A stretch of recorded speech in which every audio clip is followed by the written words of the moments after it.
দালালি করার একটা সীমা থাকে কিন্তু ফরহাদ ভাই। সেটা করতে হইলেও একটা লিমিটেশন প্রয়োজন হয়। নিজেকে উলঙ্গ করে কাউকে দালালি করা, কারো পক্ষে কথা বলা, সে আস্থার জায়গাকে নষ্ট করে আপনি অন্যের দালালি করেন। যদি আপনাকে আমার প্রতি যেই শব্দগুলো ব্যবহার করেছেন, অশালীন শব্দ, এটা আপনার প্রতি আমি ব্যবহার করলে আপনার আপত্তি থাকতে পারে, আমি এটা করব না, এটা আমার রুচিতে বাদে বলে আমি করব না।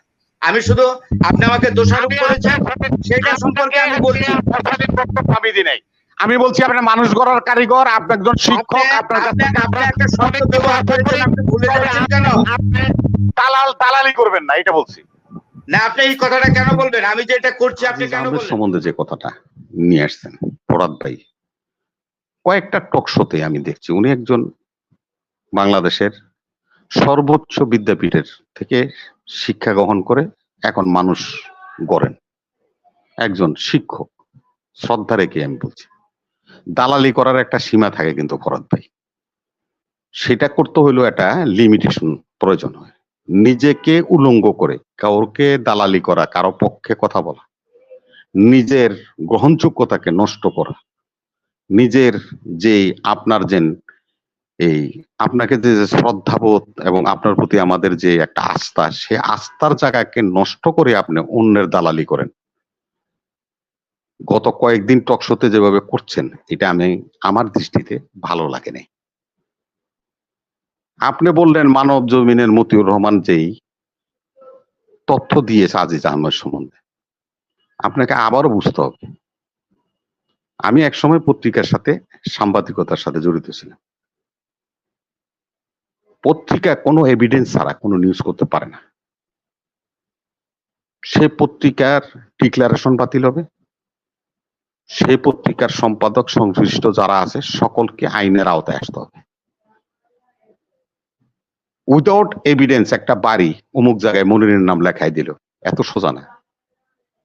আমাদের কাছে যখন পত্রিকা অফিসে তথ্য আসে তখন আমরা তহসিল অফিসে যাই, সিও অফিসে যাই। আগে যেটা সিও অফিস করতে, এখন হলো রাজস্ব অফিস বলে।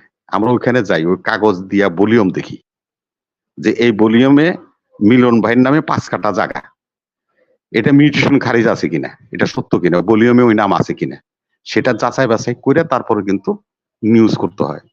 এত সোজা মতিউর রহমান আর মতিউর রহমান মনে করেন না।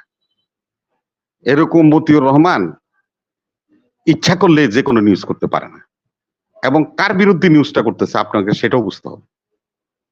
অতএব আজিজ আহমেদ একটা শ্রেষ্ঠ চোর। আপনি যার গুণগান গান, তার বাইরে হলো খুনি, ডাকাত, চাঁদাবাজ। মোহাম্মদপুরের 70টা বাড়ি ওরা জবরদখল করছিল একসময়, বিহারীদের বাড়ি। এই ইতিহাস আপনি আগে জেনে নেন। ধানমন্ডি থাকেন তো, শঙ্করে থাকেন, আপনি জেনে নিবেন সাদেক খানকে। এর পরিবার রন্দে রন্দে দুর্নীতি, তাদের হৃষ্টপুষ্ট। সে বলছেন এটা ডিসিপ্লিন বাহিনীতে নিয়ে আসছেন। কিসের ডিসিপ্লিন বাহিনী? জেনারেল আজিজ 18 সাল থেকে 23 সাল পর্যন্ত সে 243 জন চকস অফিসারের চাকরি খেয়ে দিছে। কিসের ভিত্তিতে চাকরি খেল? জেনারেল ব্রিগেডিয়ার আজমির বাবার নাম যা ইচ্ছা তা হোক, সে তো যে মেধার কথা আপনারা বলছেন, সে তো মেধার ভিত্তিতে, সেখানে যোগ্যতার ভিত্তিতেই সেনাবাহিনীতে অফিসার হয়েছিলেন। সে লোক গুম হয়ে গেছে জেনারেল আজিজের আমলে, তারই অধনস্থ একজন অফিসার। তার সুরা ওই আজিজ করতে পারেনি। আজকে দেখেন হাউ ফানি সেলুকাস। আজিজ আহমদের 2 ভাইয়ের বউ পাসপোর্ট পেয়েছে, এই তথ্য বল পাসপোর্ট অফিসে যান, আর নাইলে ওয়েবসাইটে টিপ দেন। 2 বই তাদের স্বামীর নাম পরিবর্তন করে পাসপোর্ট নিয়ে দেশ থেকে চলে গেছে ফ্লাই করে। এই দায়িত্ব নিবেন না? আপনি আমার বড় ভাই ফরাজ সাহেব, আপনি আমার পরিবারের অভিভাবক। আমি গাঞ্জা খামো, ফেন্সিডিল খামো, মানুষ আমাকে ধরে, পুলিশ আমাকে থানায় নিবে, আপনি দায়িত্ব নিবেন না? এই দেশে এটা চলে না। আজকে আপনাকে বলে দিই বেনজির, যে সম্পত্তি করেছে তার সম্পত্তির সমস্ত ডাটা নিয়েই কালের কণ্ঠ কিন্তু রিপোর্ট করেছে, এবং কালের কণ্ঠ পত্রিকার সম্পাদকের নাম আপনি জানেন? এনে তো মতিউর কইলেন, বাংলাদেশের প্রখ্যাত সাহিত্যিক ইমদাদুল হক মিলন কালের কণ্ঠ পত্রিকার সম্পাদক। উইদাউট এভিডেন্স একটা রিপোর্টও তারা করতে পারে নাই, এবং সব তথ্য আছে বলেই পত্রিকাওয়ালারা এই নিউজ করেছে। এতদিন হলো না কেন আপনি দেখেন নাই? একটা চ্যানেলে আসছিল প্রথম আলোর মতিউর রহমান, যার কথা একটু আগে বললেন, তাকে সাংবাদিকরা প্রশ্ন করছে যে আপনি যে নিউজ করলেন বেনজির সম্বন্ধে, এখন আগে করেন নাই কেন? আপনি কি জানতেন না? সে স্বীকার করছে অকপটে যে হ্যাঁ আমি জানতাম কিন্তু নিউজ করতে পারিনি। আজিজ আহমেদ সম্পর্কে আমি বরাবরই বলেছি, তার সম্পর্কে যে অভিযোগ উত্থাপিত হয়েছে এটা প্রমাণিত হলে আমি তার সম্পর্কে কিছু বলবো না। আজিজ আহমদ একজন সামরিক কর্মকর্তা, সেনাবাহিনী প্রধান ছিলেন, তিনি কোনো রাজনৈতিক দলের নেতা না। যে না না, আপনি আপনি আপনি যখন কথা বলছেন আমি কথা বলি নাই, আপনি যখন কথা বলছেন আমি বলিনি, তো আপনি আমাকে আত্মপ্রকাশ সমর্থনের সুযোগ দিবেন না? না না না না, আপনি তো আমাকে আপনি আমাকে বলেছেন, আপনি থামেন, আপনি আমার কথা শুনেন, আপনি আমার কথা আপনি যখন এতগুলো কথা বলেছেন আমি একটি কথাও বলি নাই, তাহলে আপনি কেন কথা বলছেন? আপনি তো এই মিনিমাম ডিসেন্সি ভদ্রতা আপনার কাছ থেকে আমি আশা করি। আপনি পুরনো রাজনৈতিক দল, আপনি অভদ্রতা করবেন না। আপনি যখন বলেছেন আমি ধৈর্য ধরে শুনেছি, একটা আওয়াজও করিনি, আপনাকে শুনতে হবে। আমি তো আপনাকে দোষারোপ করে কথা বলছি না। আপনি ক্যামেরা অন করেন, ক্যামেরা অফ করছেন কেন? এগুলো বলে বলে চলে যাবেন, এগুলো তো ঠিক না। আপনি একজন পুরনো রাজনীতিবিদ, আপনি কেন এইভাবে চলে যাবেন?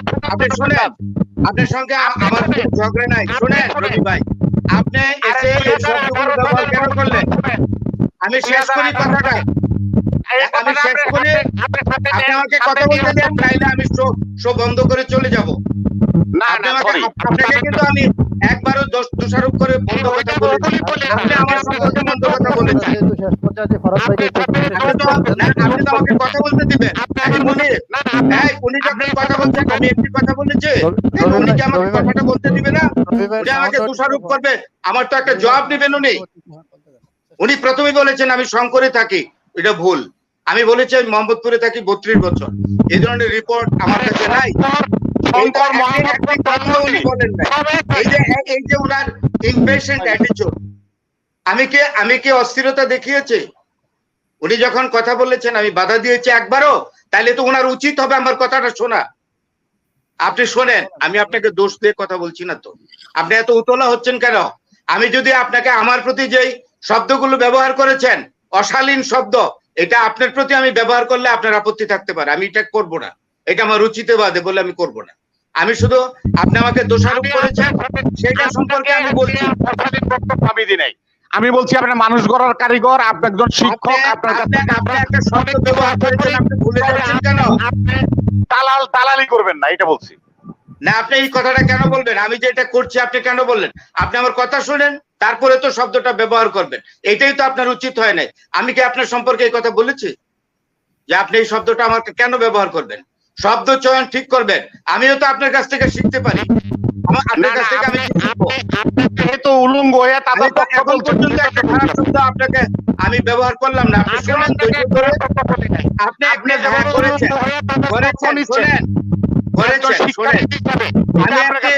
আপনি আমাকে কথা বলতে দেন, আমি আপনার সম্পর্কে খারাপ ব্যবহার করছি না। আপনি বলেন, শোনেন। তারপরে আরেকটি জিনিস আমি বলি, তা আমার কথাটা কি ছিল? সরকার তো প্রসেসে আনছে, এবং অন্যান্য সরকারের আমলে আইজিপিদের নামে দুর্নীতির অভিযোগ ছিল, আশরাফুল হুদার নামে ছিল, তারপরে তরুণ সাহেবের নামে ছিল। তারা তো এই যে রবি ভাই কথা বলতে দেন না, এটা তো খুব খারাপ জিনিস। আপনি কথা বলতে দিচ্ছেন না কেন? মিথ্যা তথ্য দিবেন না। আপনি এই তো আপনি কথা বলেন, আপনি আমার কথাটা শুনেন, আপনি কথা শুনেন। সেই সময় কিন্তু তাদেরকে কোনো আইনের আওতায় আনা হয়নি। এবার কিন্তু এগুলো আইনের আওতায় আনা হয়েছে। তো সরকার তো যেই লোক যদি কোনো অপরাধ করে, দুর্নীতি করে, তাকে আইনের আওতায় আনছে। আমি ওই জিনিসটাই বলছি যে জেনারেল আজিজের বিরুদ্ধে যেই পত্রিকায় যে রিপোর্ট গুলো এসছে সেগুলো সত্য প্রমাণিত হোক, তারপরে আমরা কথা বলবো। এখানে তো এরকম না, আমরা 4 জন এখানে টক শোতে আছি, 3 জনের মধ্যে আমরা একজনও খারাপ কোনো শব্দ ব্যবহার করিনি। কিন্তু খুবই দুঃখজনক, রবি সাহেব যে শব্দগুলো ব্যবহার করলেন এগুলো মিডিয়াতে যায় না।